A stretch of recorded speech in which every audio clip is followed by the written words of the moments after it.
Hey, this is Sreehari from Mr. Phone, and I apologize in advance for my sore throat. So, Xiaomi India launched the Mi Max 2 in the country just a day ago, and the Mi Max 2 stands as one of the very few phablets in a market that is slowly moving towards tinier bezels. The original Mi Max was quite an impressive device with the big display and huge battery, and the second generation also seems to be walking on similar lines. So, shall we begin?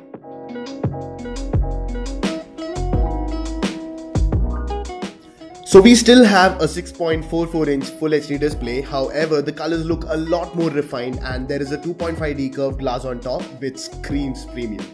Well, one of the bits that's quite difficult to miss is the humongous size of the phone. There are big screen phones that many people can gradually adjust to, but this one just doesn't seem like it. It walks on a wafer thin line between a phone and a tablet and can easily be the poster child for the category. The aesthetics are really good this time, and we have a stealthy looking matte black color and a full metal body. The huge size now brings us to the USP of the device, and it's a big fat 5300 mAh battery. Xiaomi sells power banks with smaller capacity. It's a big upgrade too from last year's 4850 mAh, but they've managed to add this without any considerable thickness. The battery capacity has increased by 450 mAh, but the thickness has just gone from 7.5 to 7.6 millimeters, which really speaks a lot about the engineering behind the smartphone. The keynote was filled with battery comparisons, and while comparing to iPhones or Galaxy flagships is a standard affair, I was fairly surprised that they had the audacity to compare it to the legendary Nokia 3310. Surprisingly enough, according to their tests, the Mi Max outperformed the 3310 in every single test, and that too by a big margin.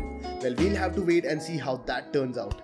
The battery is also equipped with Qualcomm's Quick Charge 3.0 and parallel charging, which makes sure that your device doesn't heat up while plugged in.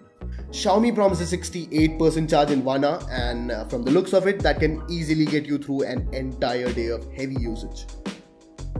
The rest of the specs include a Snapdragon 625, 4GB of RAM and 64GB onboard storage with support for hybrid slot. The camera has also been upgraded to a flagship sensor from Sony. It's the IMX368, which is the same sensor used in the Xiaomi Mi 6, albeit with a different aperture. It definitely won't be as good as the Mi 6, but it'll shoot better photos than the Redmi Note 4. The device also supports dual speakers, with the earpiece making up the first half and the bottom firing speaker completing the set. Thankfully, we see a USB Type-C port here, and for Xiaomi purists, we have an IR blaster happily chilling with the headphone jack on top. It runs MIUI 8 built on top of Android 7.1.1 and will be soon updated to MIUI 9 as soon as it comes out. The Mi Max 2 is definitely targeted towards the media consuming crowd, and let's see what we have here. A big, bright, vibrant display, good quality audio, a very capable processor and a long, satisfying battery life. The Mi Max 2 will be sold in India for a price of Rs 16,999. So at this price, the biggest competitor it has is the Moto G5 Plus. But both these devices are pretty different in their target audience. The Moto G5 Plus is targeted more towards the day-to-day user who loves a small form factor and near stock Android, while the Mi Max 2 is for those who watch a lot of YouTube or movies on their phones or play games for long hours and hate to carry bulky power banks along. So let me know in the comments if you want to see a detailed comparison. So that's it for this one. Be sure to subscribe to our YouTube channel. This is Sreehari from Mr. Phone. Thank you so much for watching. See you next time.